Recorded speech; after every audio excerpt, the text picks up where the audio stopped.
E aí, galera, sejam todos muito bem-vindos aqui ao canal do Professor PC. Estamos juntos aí mais uma vez nessa caminhada aí durante essa jornada da quarentena. Estamos distantes da sala de aula, do corpo presente, do contato humano, mas aqui, mesmo à distância, nós estamos todos com um objetivo comum, que é aprender, cara, aprendizagem. Né? Um dos nossos grandes objetivos aqui com o ensino médio é a preparação para o Enem, meus amigos. É isso aí. A gente não sabe como é que vai ficar o Enem nesse ano, a gente não sabe dizer se teremos as provas nas datas previstas, se serão adiadas, não sabemos. O que acontece é que a gente precisa se preparar mesmo assim. Se você está em casa, se você está preocupado em saber como é que você vai se preparar adequadamente para fazer essa prova que é tão disputada, tão difícil, tão complexa, eu estou aqui para te ajudar, cara. Vamos juntos, vamos nessa, que vai dar certo. Hoje, nós teremos então a resolução de algumas questões, que um aulão com o professor PC, de aulão de Ciências Humanas, sobre Enem.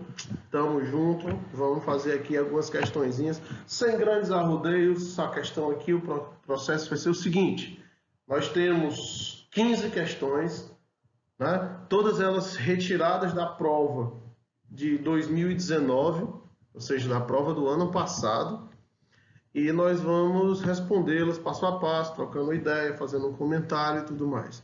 Espero que vocês acompanhem, não é isso? Espero que vocês aproveitem e aprendam bastante. Vamos lá, para não demorar mais ainda.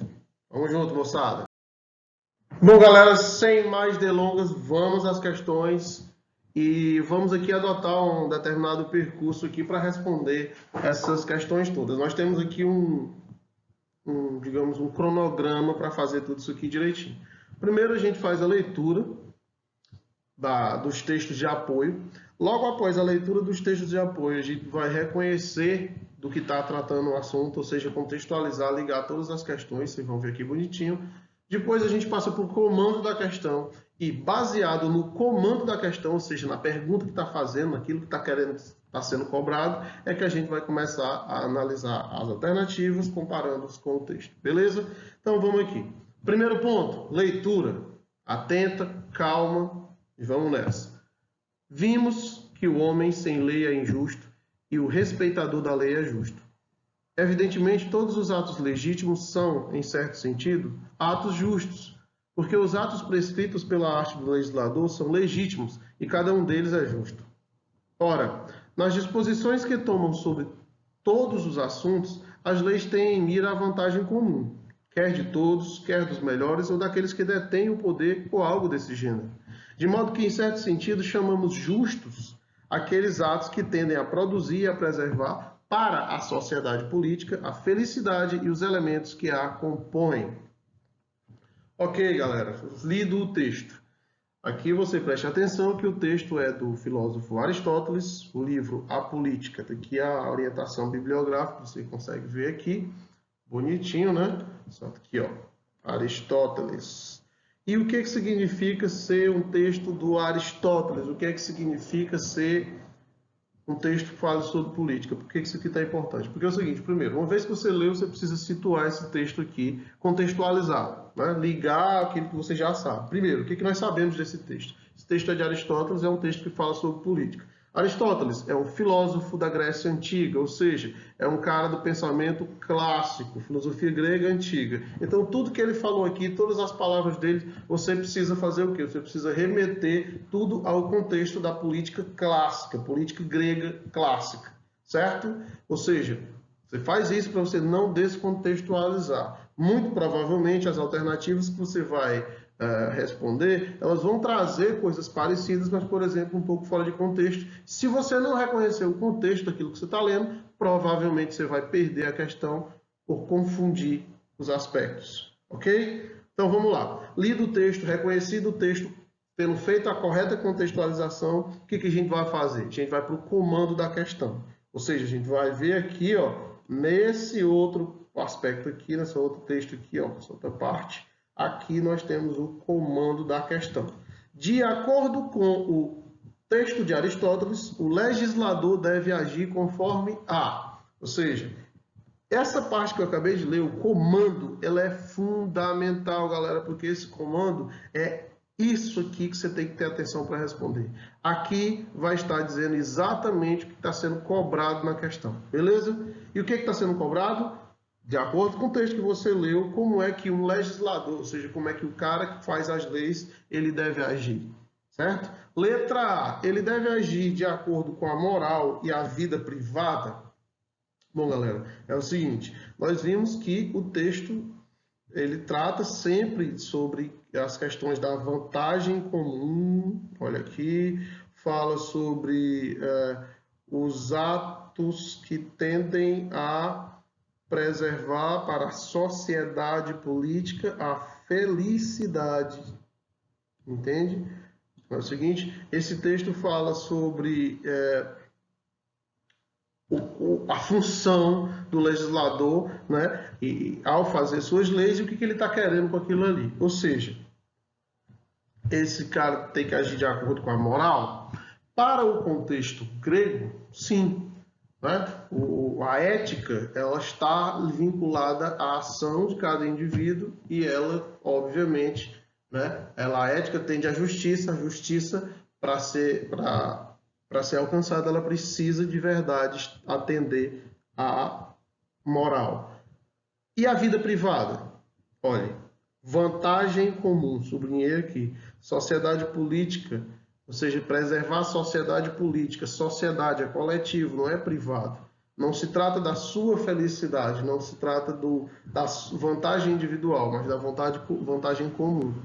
Para os gregos antigos, na política clássica antiga, a felicidade individual, ela, para ser realmente felicidade, ela deveria estar baseada na virtude, e essa virtude moral, ela sempre coincidiria com a virtude do coletivo, com a vontade do bem comum. A felicidade individual, a ação que conduz à felicidade individual, ela sempre se confundiria com a felicidade da própria sociedade política.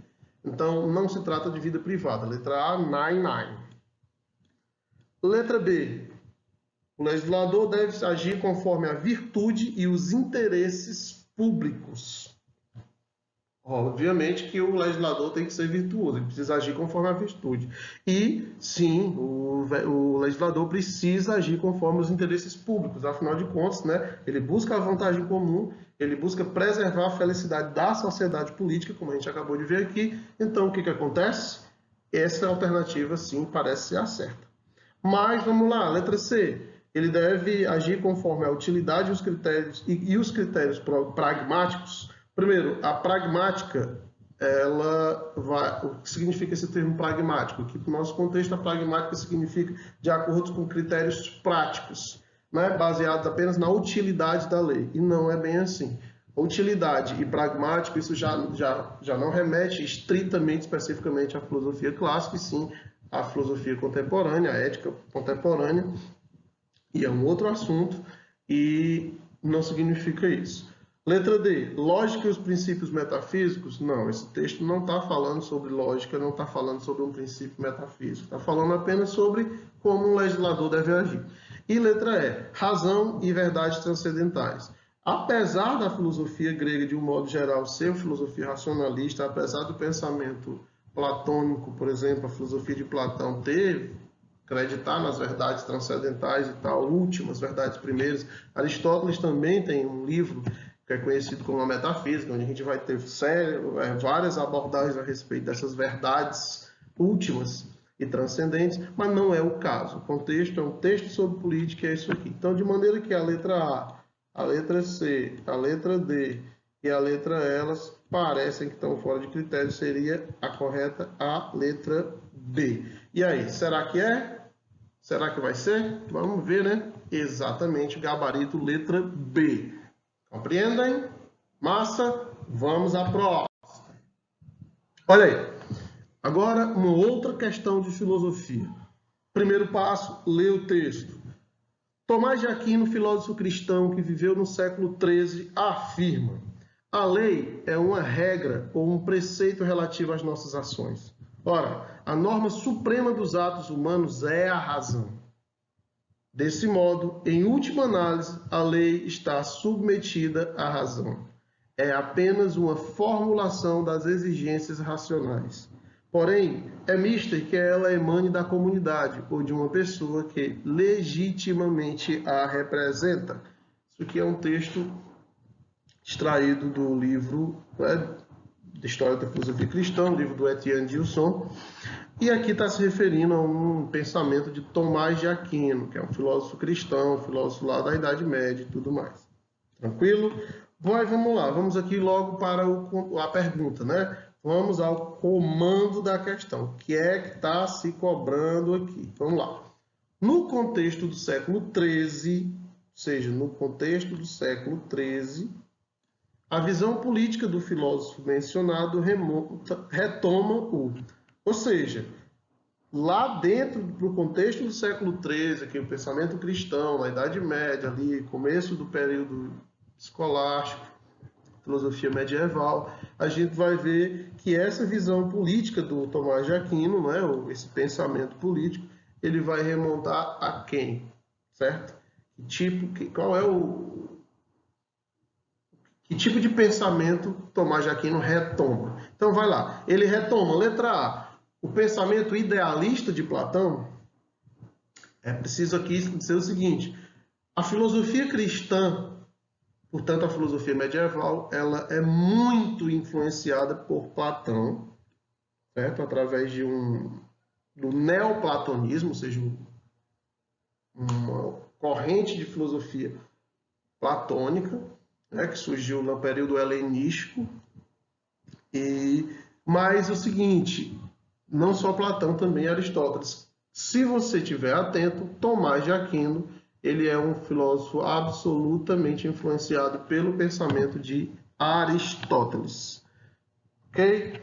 Então, essa aqui parece fazer muito sentido, porque, por exemplo, quando Tomás de Aquino fala sobre que a norma suprema dos atos humanos é a razão, ele, como um bom racionalista, ele pode estar, por exemplo, ele pode ser Platão. Platão também é um racionalista, ele também acredita que as normas são extraídas a partir da racionalidade humana, ele também pensa assim. Essa questão seria o distrator, ok? Ela está quase correta. Letra B. A visão política retoma o conformismo estoico de Sêneca. Bom, primeiro que é o seguinte, se você conhece o significado do dicionário de conformismo, isso não parece ter relação com conformismo. Segundo, não se trata do estoicismo, que não faz referência nenhuma à escola estoica, certo? Não é o caso. O estoicismo é uma escola filosófica do período helenista e não se trata disso aqui. Letra C. Ensinamento místico de Pitágoras. Não tem nada de místico, não é? Não faz referência a ideias de Pitágoras, principalmente o aspecto místico de Pitágoras. Pitágoras, que é um filósofo pré-socrático, não é o caso. Letra D. Paradigma de vida feliz de Agostinho. Primeiro é o seguinte, aqui nós não estamos falando necessariamente de vida feliz. E Tomás de Aquino, ao lado de Santo Agostinho, é sim, são os dois maiores doutores da filosofia cristã, da Igreja Católica, mas não é disso que está se tratando, observe. Estamos falando sobre norma moral, norma essa que guia os atos humanos, e essa norma moral, ela é, no caso das ações humanas, extraídas da razão. Letra E. Conceito de bem comum de Aristóteles. Olha, é o seguinte, Aristóteles, como a gente até viu na questão passada, até por um acaso, onde a gente fala sobre a finalidade da lei, do legislador e tudo mais, que tende, né, a preservar a felicidade da sociedade política e tal, tem essa ideia de bem comum, sim. Tomás de Aquino foi influenciado por Aristóteles. Se você conhece filosofia medieval, se você já ouviu falar de Tomás de Aquino, São Tomás de Aquino, e se você tem um mínimo de lembrança, você vai ver. Enquanto, por exemplo, Agostinho, que da alternativa D é influenciado por Platão, Tomás de Aquino é influenciado por Aristóteles. Beleza? E tem aqui a ideia do bem comum, conceito de bem comum. Onde é que eu vou perceber isso aqui no texto? Eu vou perceber aqui, ó, é mister que ela emane da comunidade ou de uma pessoa que legitimamente a representa. Ou seja, as leis morais, as leis das ações humanas, elas são sim derivadas da razão, certo? Mas dentro do contexto do século XIII, né, a hierarquia da igreja, a figura da igreja de comando, a gente vai perceber que esse bem comum aqui, Aristóteles retoma esse conceito, aliás, perdão, Tomás de Aquino retoma de Aristóteles essa noção de bem comum, essa ideia de que você precisa obedecer à conduta certa, racional, mas essa conduta tem que ser uma conduta, você tem que obedecer às leis da comunidade, que por um acaso, né, eram encarnadas por essa figura que legitimamente representa. Essa figura era, por exemplo, a autoridade clerical, a igreja. Então é o seguinte, a alternativa aqui que vai nos ser correta aqui é a alternativa letra E, pelo menos aqui eu marcava, vamos ver aqui, ó, marcaria ela. A alternativa gabarito letra E, sim. Precisava desse arrodeio inteiro? Não, mas nós estamos aqui numa aula. Bastava, por exemplo, você ter feito a ligação de Tomás de Aquino com Aristóteles. Se tivesse por essas, você sabia, se você estava até agora olhando para mim e dizendo, meu irmão, tu está enrolando, é letra E, Aristóteles, Tomás de Aquino, tem tudo a ver. Exatamente, tem tudo a ver, mas aqui a gente está explicando, porque aqui tem que ter calma, não é isso? Beleza, filosofia medieval, vamos para a próxima. Bom, pessoal, vamos à próxima questão. Leitura. Em sentido geral e fundamental, direito é a técnica de coexistência humana, isto é, a técnica voltada para a tornar possível a coexistência dos homens. Como técnica, o direito se concretiza em um conjunto de regras, que nesse caso são leis ou normas. E tais regras têm por objetivo o comportamento intersubjetivo, isto é, o comportamento recíproco dos homens entre si. Massa, isso aqui é uma definição do direito tirado de um dicionário de filosofia, né? Isso aqui é um termo de dicionário. Para caracterizar o direito, ou seja, a ciência do direito, ciência jurídica, o que é o direito. Vamos ao comando da questão. Qual que é a pergunta da questão? O sentido geral e fundamental do direito, conforme foi destacado, refere-se a... Beleza. A partir desse texto aí, qual é o sentido geral que pode ter direito? Refere-se aqui. Letra A. Aplicação de códigos legais. Regulação do convívio social. Legitimação de decisões políticas. Mediação dos conflitos econômicos. Representação da autoridade constituída. Olha, cara, é o seguinte, se você analisar o direito, perdão aí pelo trocadilho, você der uma analisada, você vai ver que, de fato, o direito também envolve a aplicação de códigos legais. O direito regula o convívio social. O direito precisa, por exemplo, para que decisões políticas sejam legítimas, elas precisam estar de acordo com as leis e, portanto, o direito envolve também aí. A mediação de conflitos econômicos, muitas das questões econômicas, elas são mediadas a partir da lei. Ou seja, o direito atua assim. Por exemplo, o direito tributário, não é? O direito comercial, enfim. Pra falar a verdade, eu nem sei se o termo é direito comercial, né? Acho que eu estou falando demais, sou leigo, não sou advogado. Letra E, por exemplo, representação da autoridade constituída. A lei representa a autoridade, a Constituição é a autoridade máxima do país. No entanto, qual que é a questão? Né? Digamos que você esteja aí, você deu uma estudadinha em direito, portanto já deve ter rido da minha cara quando eu falei em direito comercial. Mas, enfim, se você já deu uma estudada, você vai até confundir se você não prestar atenção. O direito, sim, ele se refere a todas essas coisas aí, estou confuso. Só que a questão fundamental aqui é até um exercício de interpretação de texto apenas. A questão é bem simples. O que significa? Aqui diz que o direito é a técnica voltada para tornar possível a coexistência dos homens. Coexistência. Né? Ele tem por objeto o comportamento subjetivo, certo?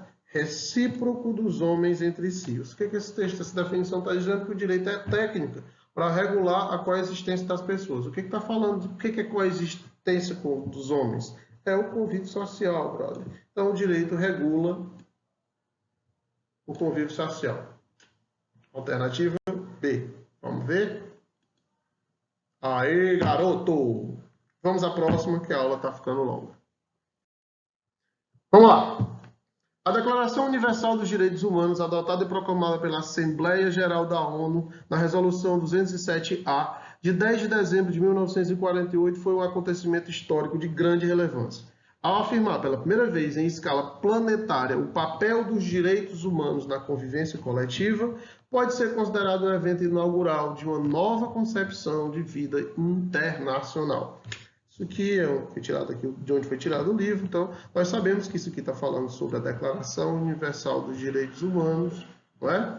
Que essa declaração a ONU segue, não é? Que ela é uma declaração que vem desde 1948, e isso tem muito a ver, isso é muito consequência, por exemplo, das duas guerras mundiais que a gente teve aí, Segunda Guerra Mundial acabando em 45. Então é o seguinte. Agora, esse texto fala do papel dos direitos humanos na convivência coletiva. Por quê? Que em convivência é necessário, absolutamente necessário, que todas as sociedades humanas elas preservem e respeitem em suas relações os direitos humanos. Beleza? Então vamos lá na leitura do comando da questão. Olha só.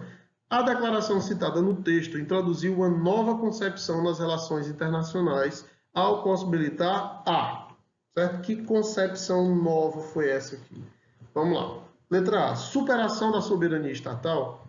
Olha, a ONU e a Declaração dos Direitos Humanos não prevê superar soberania nenhuma. B. Defesa dos grupos vulneráveis. Olha só.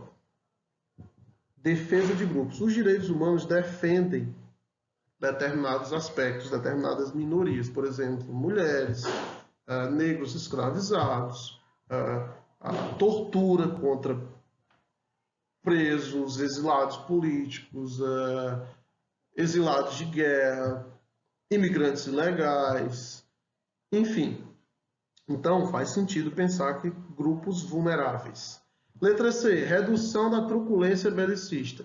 Olha, um dos objetivos da preservação dos direitos humanos é que, em momentos de guerra, algumas situações sejam obedecidas. Por exemplo, que mesmo numa guerra, um prisioneiro de guerra não seja morto, não seja torturado, submetido a maus tratos. E, então, faz sentido pensar nessa redução da truculência belicista. Faz sentido. Duas aí, hein? D. Impunidade dos atos criminosos. Por exemplo, possibilitar a impunidade de atos criminosos, isso aqui, por exemplo, é uma mal interpretação dos direitos humanos em sua essência. Por exemplo, quem aqui nunca viu na internet o pessoal falando que direitos humanos só servem para proteger bandidos? Esse aqui é o termo. Isso é uma má interpretação do que significa direitos humanos. Os direitos humanos não prevêem em nenhum minuto impunidade de atos criminosos. De forma nenhuma. Respeito aos direitos humanos significa respeito à dignidade humana. É entender que nação nenhuma, Estado nenhum, pode eticamente, moralmente, legalmente estar praticando justiça quando tortura, quando violenta, quando escraviza. Essas são situações que dizem respeito à própria condição humana. Ou seja, mesmo dentro da regulação das leis, não faz sentido nenhum que você torture e tudo mais. Certo? Atos criminosos devem ser julgados, punidos, condenados a partir de uma outra ótica que não seja a tortura, que não seja a escravidão, que não seja, enfim, nenhuma prática que vá ferir a dignidade humana. Se diz isso. Certo? Inclusive na hora de preservar valores como você condenar o trabalho infantil, você condenar o maltrato contra os idosos, enfim, tudo isso, tudo que vá ferir aos direitos humanos é citado e é falado nessa declaração. apesar de muitos de vocês talvez confundissem, mas não se trata de impunidade de atos criminosos, ok? Letra E, inibição dos choques civilizacionais. É o seguinte, aqui essa ideia de convivência coletiva não vai inibir os choques civilizacionais. É porque conflitos de diversas ordens, mesmo que não seja um conflito bélico, mesmo que não seja uma guerra, civilizações, elas dialogam, elas se relacionam entre si, e nessa relação vai sempre existir um conflito cultural, étnico, algum impasse, seja um embargo econômico, enfim. Na verdade, os direitos humanos ele vem para oferecer um certo paradigma de como resolver esses embates, esses conflitos, né? Então é o seguinte, aqui mais ou menos nós descartamos a letra A, descartamos a letra D, a letra E. Estamos aqui entre defesa dos grupos vulneráveis e redução da truculência belicista. Ora, o mais coerente, já que possibilita uma nova concepção, é que é o seguinte, a essa truculência belicista existem vários e vários acordos, né, militares para reduzir, por exemplo, o uso de armas nucleares, a proibição de armas químicas e tal. A Declaração dos Direitos Humanos, embora ela também contribua para isso, ela, na verdade, pela primeira vez, ela vem defender grupos vulneráveis. Por exemplo, um imigrante ilegal está protegido se aquele país que ele entrou ilegalmente, ele respeitar a Convenção dos Direitos Humanos, a Declaração dos Direitos Humanos. Não é? Um preso, por exemplo, um preso político, ele não vai ser torturado num país que respeite a Declaração dos Direitos Humanos. Ou seja, um grupo vulnerável às minorias étnicas, por exemplo, os indígenas, se o país respeita os direitos humanos, ele não vai ferir ou atacar esse grupo vulnerável. São grupos vulneráveis aqui, são as chamadas minorias, né? E aqueles que estão em condições de vulnerabilidade, ok? Então, resposta letra B. Vamos ver aqui se é. Ó aí, hein? Ó aí, hein? Letra B, hein? Vamos a mais uma. Aqui. Nós temos dois textos agora. Vamos lá. Texto 1. A centralização econômica, o protecionismo e a expansão ultramarina engrandeceram o Estado, embora beneficiassem a burguesia incipiente. Um texto que fala sobre o mercantilismo. Em história, quem está lembrando aí, o mercantilismo foi aquele período do surgimento do comércio, ali que deu origem um pouco depois ao que nós conhecemos hoje como capitalismo, ali no ciclo das grandes navegações e tudo mais. Vamos lá. Texto 2. As interferências da legislação e das práticas exclusivas restringem a operação benéfica da lei natural na esfera das relações econômicas. Olha só. Esse texto aqui do Adam Smith, né, A Riqueza das Nações, esse livro aqui, galera, é um clássico do liberalismo econômico. Por exemplo, a direita séria no mundo se baseia muito nas ideias, nas teorias do filósofo e economista Adam Smith, na Riqueza das Nações. O que ele diz? O seguinte, ele diz que as interferências da legislação, ou seja, a lei do Estado, quando ela interfere demais, ela acaba restringindo a operação benéfica para as relações econômicas. Ou seja, o primeiro texto diz que o protecionismo engrandeceram o Estado, mesmo que beneficiando uma burguesia que estava crescendo ali. E o segundo texto, falando desse mesmo contexto, fala que essas interferências ela acaba restringindo a operação bacana do livre comércio, né? O livre mercado, a competição, a prosperidade econômica. Isso está lá na base das ideias, inclusive, do Adam Smith. Então, o que acontece? Vamos lá ao comando da questão. Entre os séculos XVI e XIX, diferentes concepções sobre as relações entre o Estado e a economia foram formuladas. Tais concepções, associadas a cada um dos textos, confrontam-se respectivamente na oposição entre as práticas de... O que eu posso falar aqui? Esse primeiro texto, ele está defendendo uma ideia que é a favor do Estado. a favor do protecionismo do Estado, a favor da interferência do Estado. O segundo texto está dizendo que essa interferência ela é maléfica, ela restringe a liberdade econômica, ok? Então são duas ideias opostas a partir dessa ideia. Ou seja, letra A, valorização do pacto colonial e combate à livre iniciativa. Primeiro, o pacto colonial é aquela situação, quem lembra de história, em que uma colônia assina o tratado de só fazer comércio com a metrópole, com o país que coloniza. No caso, o pacto colonial no Brasil, nós, brasileiros, os colonos, os residentes no Brasil, eram obrigados a só comprar de Portugal e só vender para Portugal. Esse era o pacto colonial. Isso representa, por exemplo, a ideia que o Estado está se defendendo, a coroa portuguesa, né, se defendendo para que só ele vendesse ali, ou seja, só ele explorasse aquele mercado. Isso é protecionismo. Tem a ver com o texto 1, sim, beleza. Texto 2, aí a segunda, combate à livre iniciativa. Não. Na verdade, o texto 2 combate a falta de livre iniciativa. Defende a livre iniciativa e não a combate, ou seja, letra A, 9. Letra B, defesa dos monopólios régios. Exatamente. O primeiro texto fala, né, beneficamente a respeito desse monopólio do Estado. E depois, o segundo texto é um apoio à livre concorrência. Exatamente. Tem tudo para ser essa aqui a resposta. Mas vamos lá. Letra C, formação do sistema metropolitano. Não tem nada a ver com o sistema metropolitano isso aqui. Eu vou logo tirar, não vou nem ler. Letra D, abandono da acumulação metalista. Não. Primeiro é o seguinte, o que é essa acumulação metalista? É o chamado metalismo. É a ideia de que o Estado ficaria cada vez mais forte, a nação, né, o Estado europeu lá, os grandes impérios seriam fortalecidos, esses estados, a partir do acúmulo de metal, de ouro, de prata. Por isso que, quando eles veem a exploração aqui no Novo Mundo, na África, nas Américas, eles sempre procuraram metais, pedras preciosas. E é o seguinte, abandono da acumulação não, muito pelo contrário.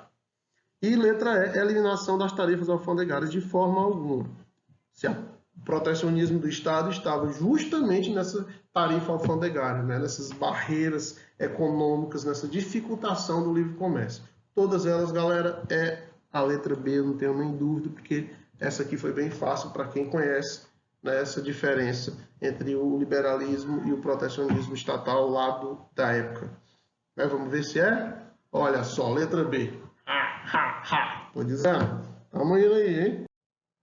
Muito bem, galera, vamos ler mais um texto. Dificilmente passa-se uma noite sem que algum sitiante tenha seu celeiro ou sua pilha de cereais destruídos pelo fogo. Vários trabalhadores não diretamente envolvidos nos ataques pareciam apoiá-los, como se vê neste depoimento ao The Times. Deixa queimar, pena que não foi a casa. Podemos nos aquecer agora. Nós só queríamos algumas batatas. Há um fogo ótimo para cozinhá-las. Fecha aspas. Aqui o livro do Eric Hobsbawm, o nome do livro Capitão Swing. Isso aqui é do que está falando. Vamos ao comando para entender que contexto é esse aqui.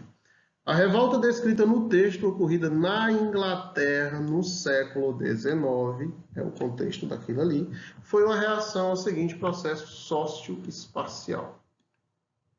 Beleza, o que é isso? Isso aqui, né, essa cena de queimar as casas e tudo mais, a revolta de camponeses e trabalhadores aqui, isso aqui está lá no século XIX, foi na Inglaterra, não é? E foi uma reação a um processo que é o socioespacial. O que significa isso? Bom, galera, a gente vai situar o seguinte. Primeiro, Inglaterra, século XIX, uma sociedade absurdamente desigual por conta, né, como resultado direto da Revolução Industrial. E representou muito progresso, de um certo ponto de vista, mas também uma desigualdade gigantesca e muita miséria para aqueles que não tinham nada.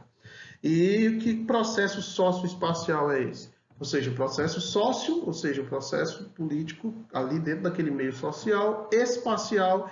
Tem que haver que isso aí é um processo que mexeu com o espaço agrário, com a terra, com as propriedades. O que aconteceu?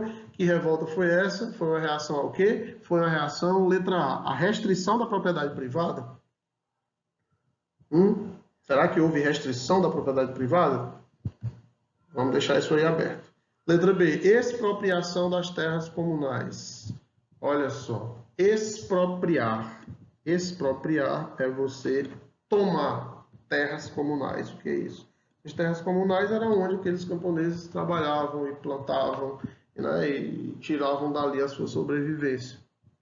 É preciso lembrar que no século XIX, parte da população pobre ela dependia diretamente da terra ainda. Esse terceiro setor de serviços que a gente tem hoje na economia tão comum, né? Qualquer cidadão pobre vive como vendedor, vive da prestação de serviços, né? Isso não era a realidade ainda no século XIX. As pessoas pobres dependiam diretamente da terra, para plantar, para colher e tal. E a expropriação das terras comunais fala disso, ou seja, dá para as pessoas perderem essas terras, esse pouco que tinham para plantar. Isso faz todo sentido no contexto da Inglaterra do século XIX. Letra C, imposição da estatização fundiária. Essa imposição da estatização fundiária. Isso aqui é o seguinte, como se estatização fundiária significa que a terra, ou seja, que o latifúndio, foi estatizada. Pá!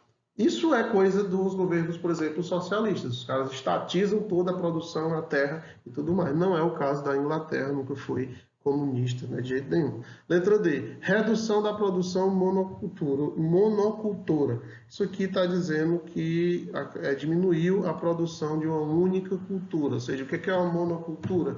Monocultura por exemplo, você pega uma terra onde você tem várias plantas, vários plantios, várias culturas de plantas, e você tira e faz monocultura. Planta só um milharal, só tem milho, né? Derruba uma mata e planta só soja. Ali é uma monocultura de soja, beleza?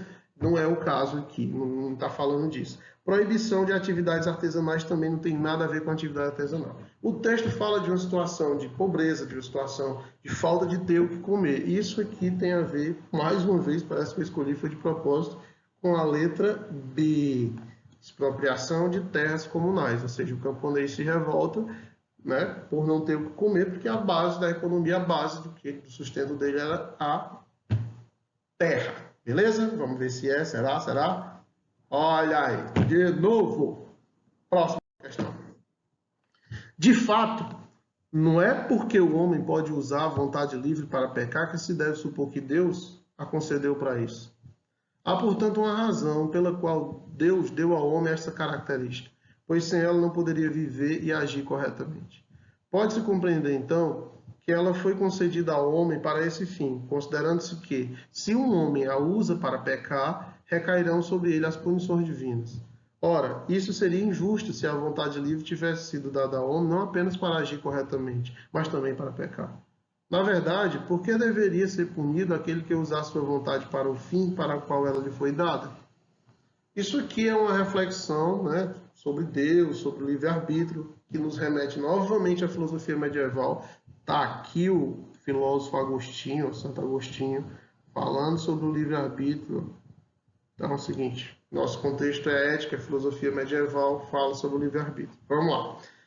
Nesse texto, o filósofo cristão Agostinho de Hipona sustenta que a punição divina tem como fundamento. Você se baseia no texto para responder isso aqui. Isso aqui é uma questão de interpretação de texto. Beleza? Vamos lá. Desvio da postura celibatária? Não. Ninguém está falando de postura celibatária. Postura celibatária é você ser celibatário, ou seja, você não ter casamento, não ter uma esposa. O padre é celibato, ele cumpre celibato, ele não se relaciona. Né? Não tem relações amorosas e tudo mais. B. Insuficiência da autonomia moral. Ou seja, aqui a ideia é de que se você não tem autossuficiência para usar o seu livre-arbítrio, ou seja, sua vontade livre para fazer o que é certo, você tem insuficiência moral e isso vai gerar um castigo divino. Mais ou menos, vamos lá, tá por aí. C. Afastamento das ações de desapego. Tem nada a ver. Não está falando sobre desapegar-se de nada. D. Distanciamento de práticas de sacrifício. Também não faz relação nenhuma à prática de sacrifício. Violação dos preceitos do Velho Testamento. Olha, embora para o católico, o cristão, o Velho Testamento faça parte da Bíblia e muitos pregadores, padre na igreja, o pastor, todo mundo usa o Velho Testamento como modelo de inspiração moral e tudo mais, Mas a verdade é que a doutrina da filosofia cristã ela é completamente baseada no que hoje a gente conhece como cristianismo. Ou seja, não há uma referência ao Antigo Testamento para a fundamentação das questões filosóficas cristãs. Ou seja, não é a antiga aliança, né? É a nova aliança. E essa nova aliança fala de um Deus bom, fala do livre-arbítrio e não fala dos preceitos do Antigo Testamento. Ok? Então, nesse sentido, a letra B, de novo, é aquela que ficou fazendo sentido. Tranquilo? Vamos ver se é. Vamos ver aqui. Olha só, letra B de novo. Beleza? Massa. Próxima questão.